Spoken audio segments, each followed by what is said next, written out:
चले जी, बिस्मिल्लाहिर्रहमानिर्रहीम। देखो लास्ट टाइम मैंने आपको बताया था कुछ इस किस्म का क्वेश्चन था जिसमें आ रहा था 1.1 एक्सपोनेंट -5 और 15 स्क्वायर था, याद है आप लोगों को ना। उसके बाद हमने क्या किया था, 1.1 एक्सपोनेंट -5 इंटू 15 स्क्वायर, आपको पता है, अब आप आसानी से निकाल सकते हो, 225 होता है। ओके, अच्छा इसको मैं ऐसे लिख सकता हूं 1.1 इंटू एक्सपोनेंट -5। ये 2 to 5 को मैं अगर यहां शुरू में लिख दूं कोई इशू तो नहीं है, आसान है। अब मैं आपको एक टेक्निक बताना चाह रहा था, ये एक और टेक्निक है।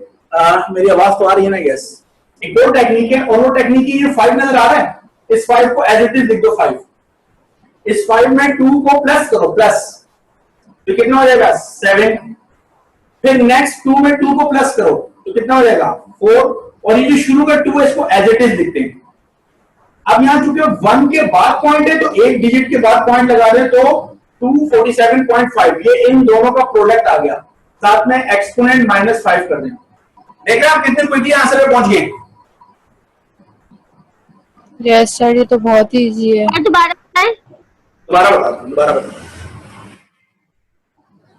मैं ये कह रहा हूं कि अगर मैं 2 to 5 को मल्टीप्लाई बाय 1.1 एक्सपोनेंट -5 ऐसे लिख दूं, जी, इन दोनों का जो प्रोडक्ट होता है वो किस तरह निकालते हैं, इसको छोड़ दो, ठीक है। ये तो एंड में हम आंसर के साथ लिख लेंगे।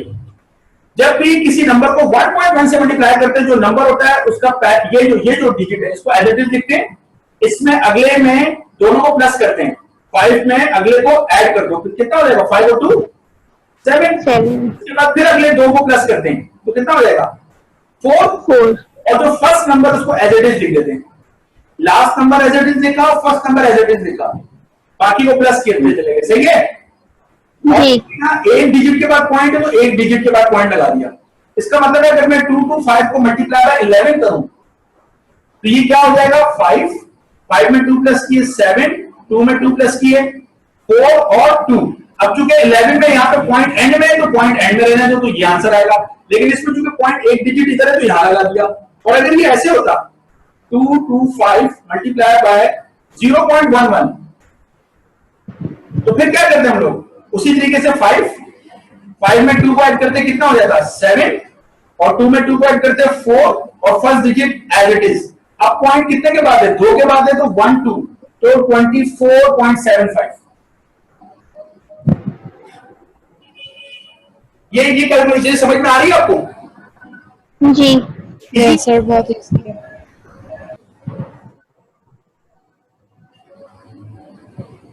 ओके, सही है, ठीक है, इसका मतलब ओके।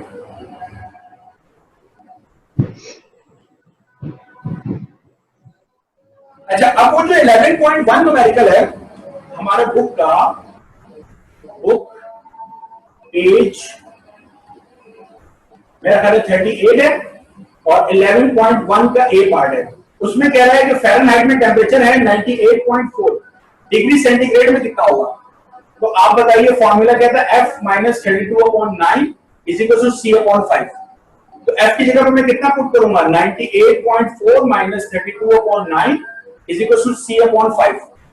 तो ये हो जाएगा 98।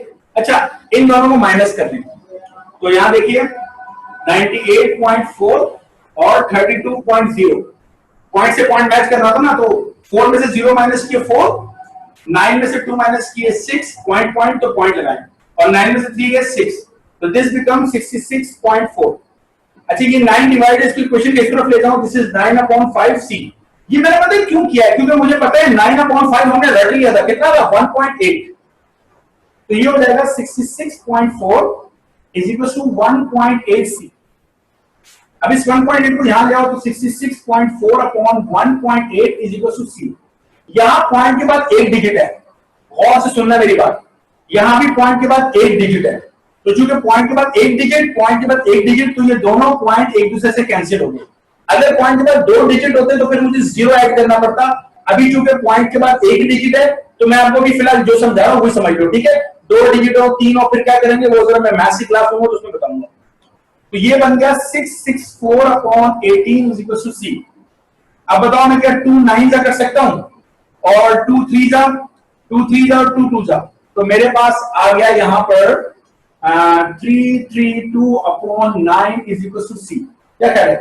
अब मुझे ये डिवाइड करना मेरे लिए कोई इशू नहीं है। देखो 9 1 9 और 9 3 से कितना होता है 27।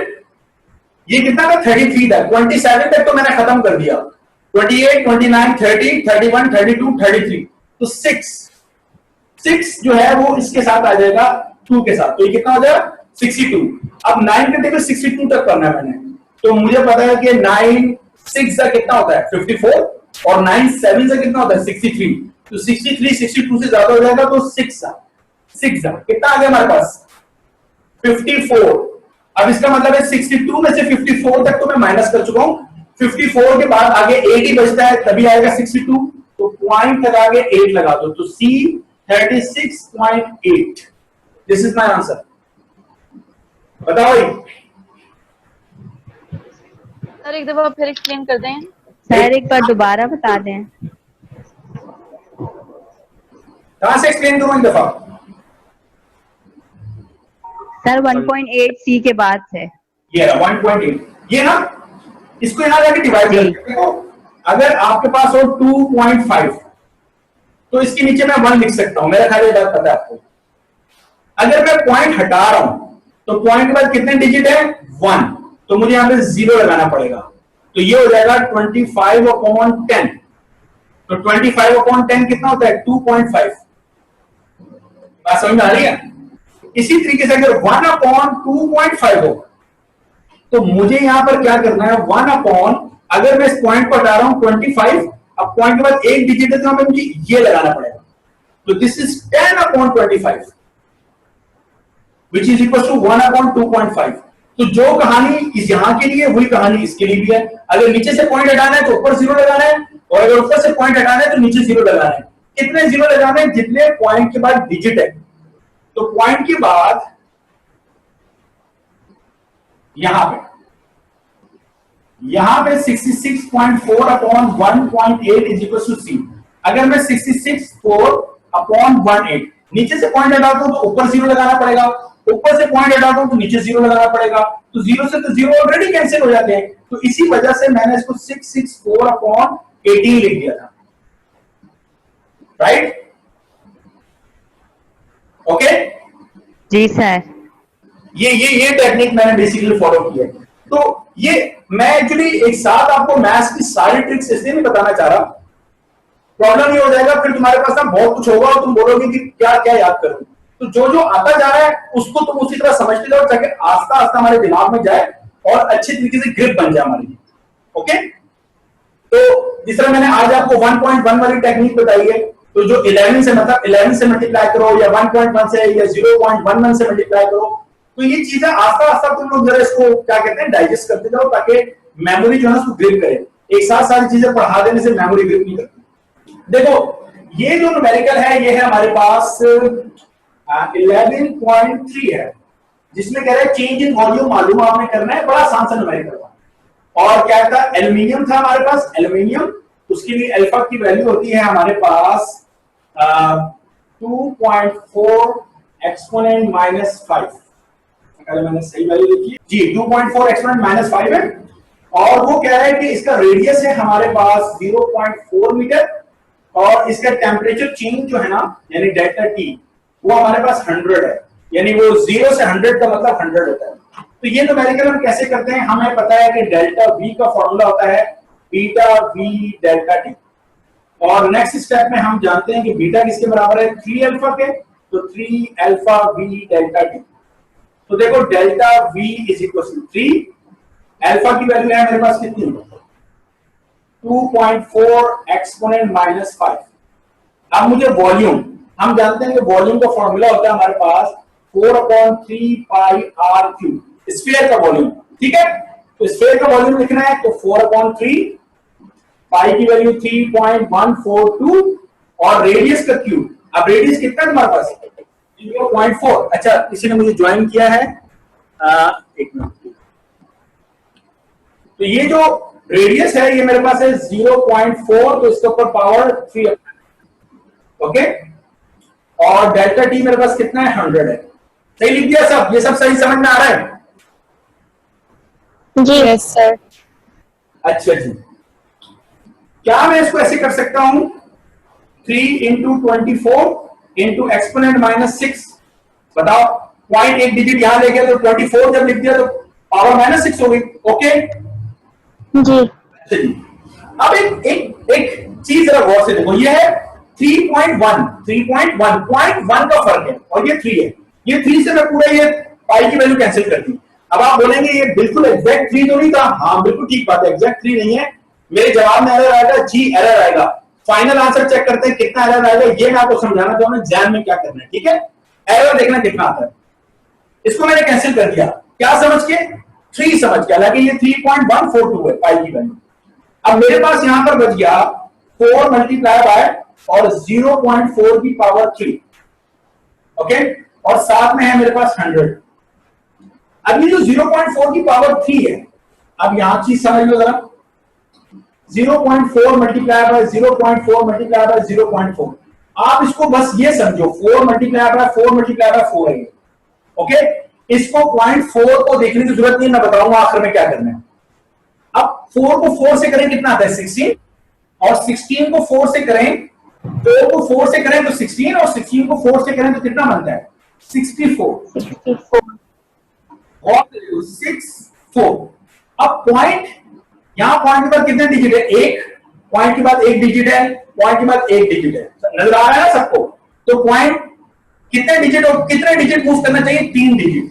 अब यहां पर तो पॉइंट 64 में यहां था, तो 1 2 और तीसरा डिजिट नहीं तो अपनी तरफ से 0 डालो, 3। तो ये बनना चाहिए 0.064। ये 0.4 की पावर 3 कितना बनेगा? 0.064। आई बिलीव ओके होगा। अच्छे जी, इसको मैंने मिटाया, तो मैं नेक्स्ट स्टेप में डेल्टा वी को लिख रहा हूं। अब 3 इंटू 24 कितना होता है? एक दिन में 24 घंटे होते हैं, 2 दिन में 48 और 3 दिन में 72 आवर्स होते हैं। ये सिंपल तो याद ही होता है। तो ये होता है 72 एक्सपोनेंट -6। ओके, अब यहां पर मेरे पास क्या आ गया? 4 मल्टीप्लाई बाय ये कितना बन गया? 0.064 इंटू 100। अब ये 100 में 2 जीरो का मतलब प्लस है ना, तो 0.2 डिजिट में आगे मूव करा सकता हूं। ये मेरे पास बन गया delta V is equal to 72 exponent -6 into 4 into 6.4।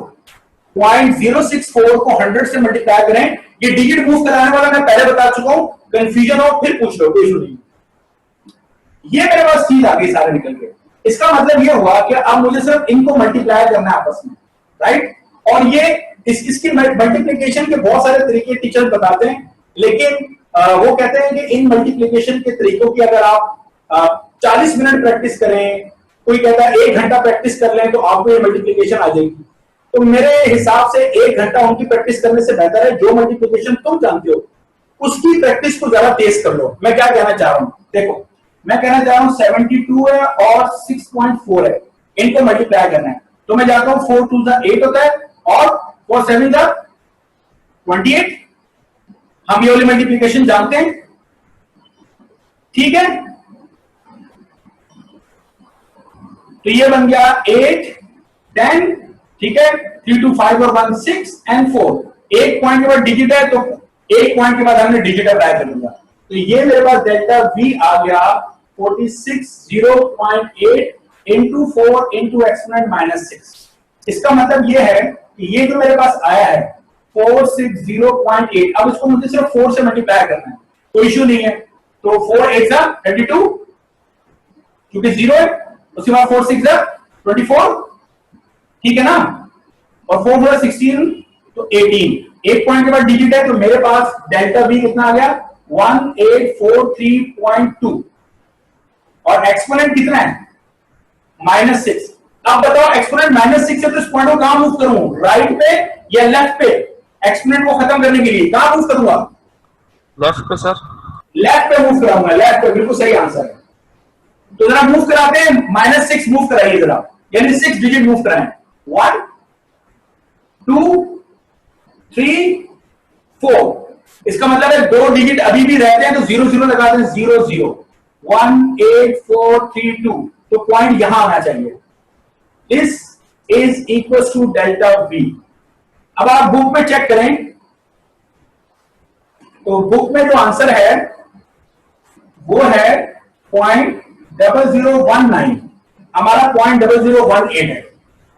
ये वो एरर है जो किसकी वजह से है, इसकी वजह से है। लेकिन क्या मैं एग्जाम में इतना करीब करीब पहुंच जाऊं तो मेरे लिए बड़ी बात नहीं, जवाब तो मुझे मालूम हो जाएगा। क्या कहते हैं आप लोग? Yes sir. ये बात समझ में आ रही है? Yes sir. अगर चॉइस में 118 भी दिया हो फिर जी तो कंफ्यूज हो जाएंगे सर, अगर ऑप्शन में वहाँ 18 भी दिया हो। हाँ, 0.00 ये तुम बिल्कुल ठीक कह रहे हो। ये तुम्हारी गट्स फीलिंग है, ऐसे कहते हैं गट्स फीलिंग। इसको मैं कहता हूं कि ये होती है गट्स फीलिंग होती है कि आपने कहा कि जी आपको वहां पर ऐसे दिया होगा 0.0019, 0.0018, 0.0017, 0.0016, है ना? इतने करीब करीब आंसर दिए होंगे। तो ऐसा कोई क्वेश्चन मैंने एसएमडी और एसएमसी और डीएमसी के वेबसाइट बताई है जिसके ऊपर सारे पेपर है, ऐसा कोई क्वेश्चन निकाल के लाओ ताकि हमें आइडिया हो कैसे कौन से क्वेश्चन है जिसमें इतने करीब करीब वैल्यूज दी। सर जब तक सब आ रहे मैं आपसे क्वेश्चन पूछ लूं। एक नहीं 10 पूछे हैं। The temperature of a body at 100 degrees Celsius is increased by del T as measured on Celsius scale. How is the temperature change expressed on Kelvin scale? हाँ, केल्विन में चेंज कितना होगा? 100 होगा।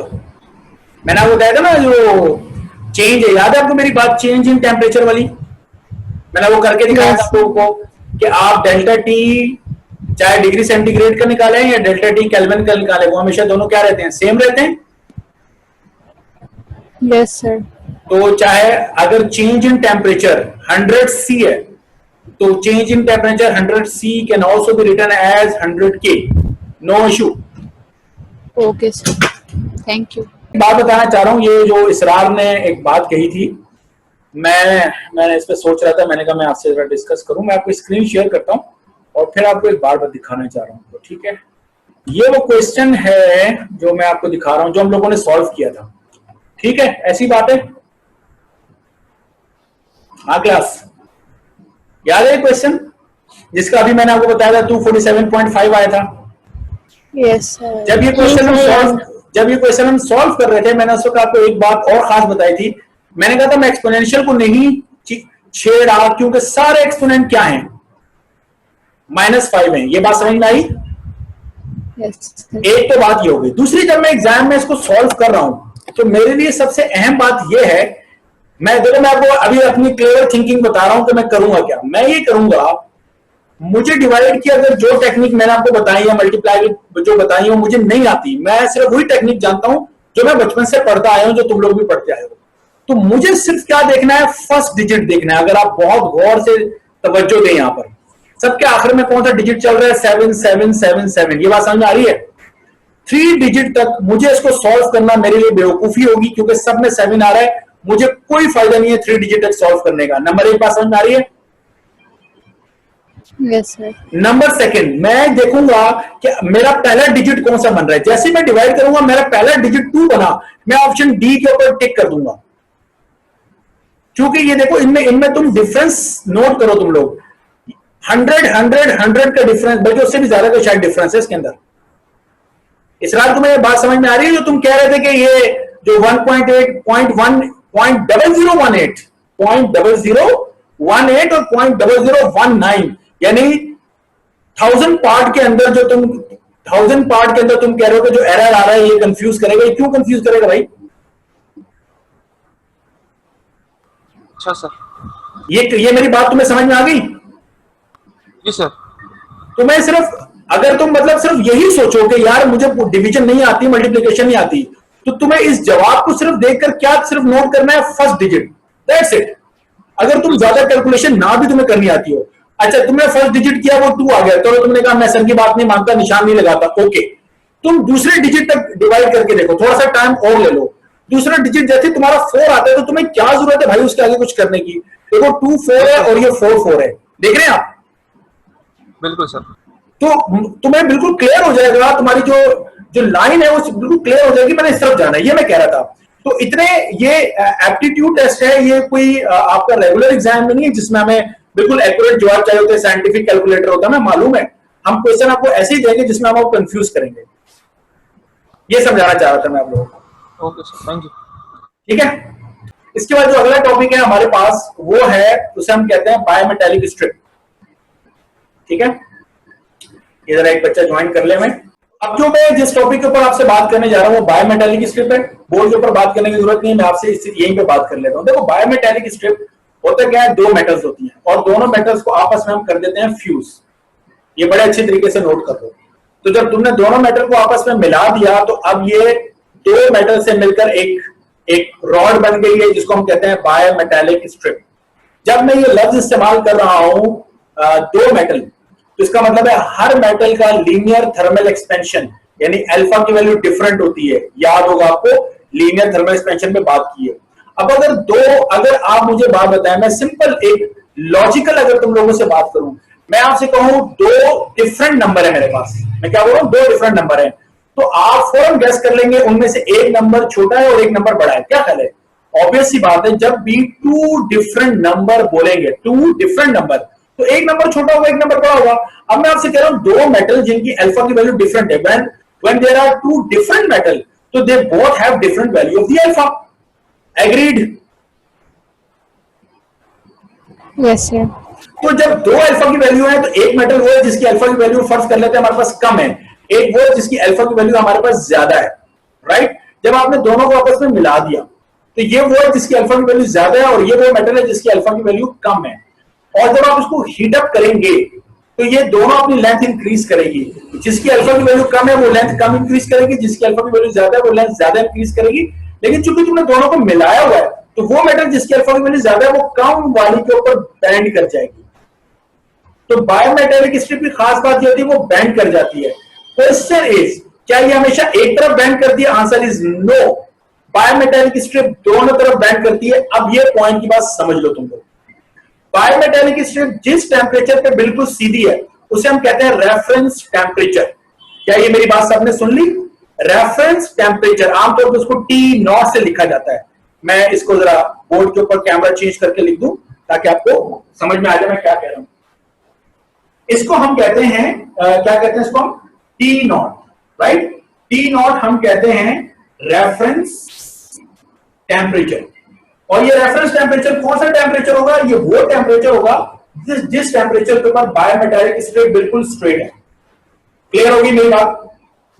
अगर हम टेम्परेचर ग्रेटर देन T0 करें या हम टेम्परेचर लेस देन T0 करें तो क्या होगा ये अब आपको समझना है।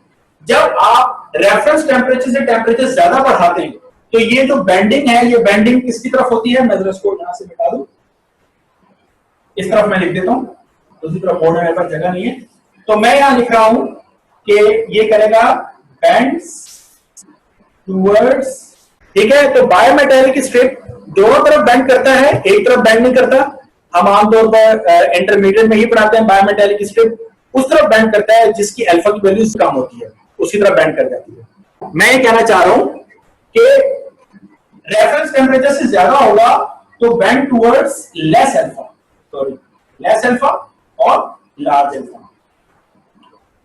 ओके, अभी मैं आपको दूसरे तरीके से समझा देता हूं। देखो, ये कहना चाह रहा हूं T0 के ऊपर यह है बायोमेटालिक स्ट्रिप। ठीक है, इसकी अल्फा की वैल्यू कम है, इसकी अल्फा की वैल्यू ज्यादा है। ओके, नजर आ रहा है? इसकी अल्फा की वैल्यू ज्यादा है, तो जब T0 से ज्यादा हुआ तो कम वाले की तरफ बेंड कर गया। ओके, जब T0 से ज्यादा हुआ तो जिसकी अल्फा की वैल्यू कम है उसकी तरफ बेंड करेगा, राइट?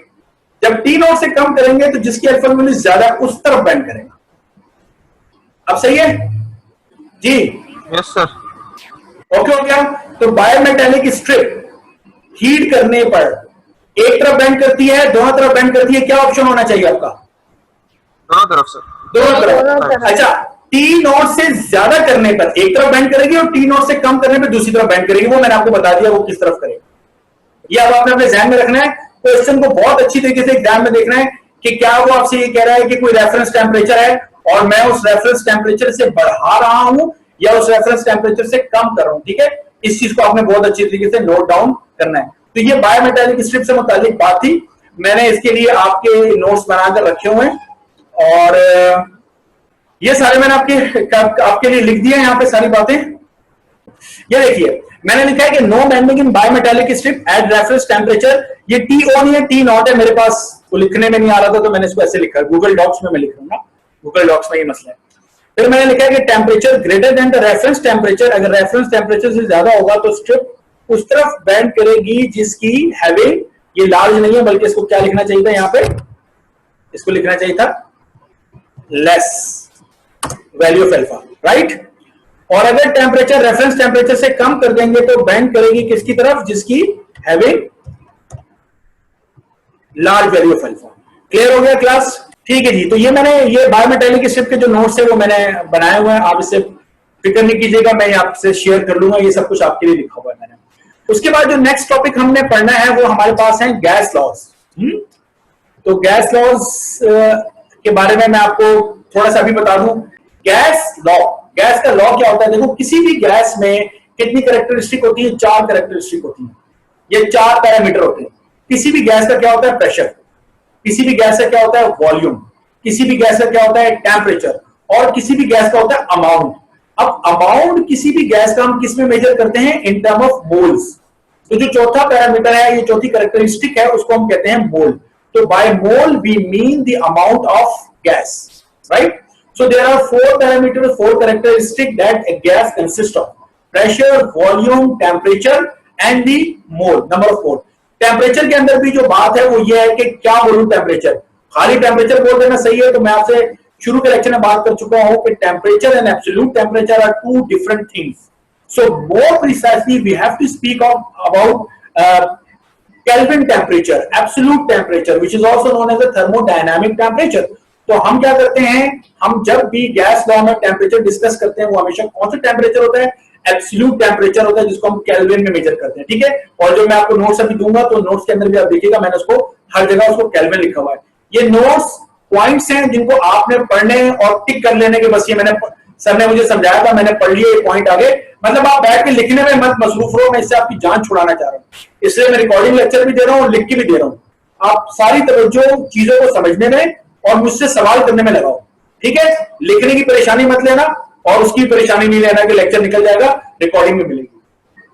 अब गैस लॉ क्या होता है? इन 4 में से किसी 2 के बारे में अगर आप बात कर रहे हैं, तो 4 में से 2 के बारे में बात कर रहे हैं तो बाकी 2 रह गए, उन 2 को हर सूरत में आपने कांस्टेंट रखना है। मिसाल के तौर पर जब हम बॉयल्स की बात करते हैं, Boyle law is a relationship between pressure and volume. So what about the temperature and amount of gas? So temperature and amount of gas during the Boyle's law must be constant. ये अच्छी तरीके से note कर लो, ठीक है। जब हम boils की बात करते हैं तो बॉयल के अंदर हम क्या कहते हैं? Boyle's law is a relationship between pressure and volume. जो भी रिलेशनशिप है बात करेंगे, बट जो भी रिलेशनशिप है, for studying that relationship, during the study of that relationship, we keep the temperature and the number of mole constant. They should remain constant. इसी तरीके से जब हम चार्ल्स की बात करेंगे तो चार्ल्स का is the relationship between volume and temperature. So what about the pressure and number of mole? So pressure and number of mole during the Charles law must remain constant. So gas law is the relationship between any 2 parameters keeping other 2 constant. This is known as the gas law. Gas law समझ में आ गया? क्या होता है gas law? Relationship between any 2 parameters of a gas keeping other 2 constant. This is known as gas law. चाहे वो boils हो, Charles हो, हमारे पास बॉयल्स चार्ल्स है, ठीक है। केमिस्ट्री में आप एवोगाड्रो भी पढ़ते हैं, कोई मतलब नहीं, पढ़ लेंगे। और इसके अलावा एक और लॉ भी जो मैंने आपको बताना है, ये लुसिक्स लॉ हमारे पास है, वो भी पता होना चाहिए। सो यहां तक मैं इसको रखता हूं आज की क्लास को। कल मैं आपसे बात करूंगा, बॉयल्स से मैं स्टार्ट करूंगा आपसे, ठीक है।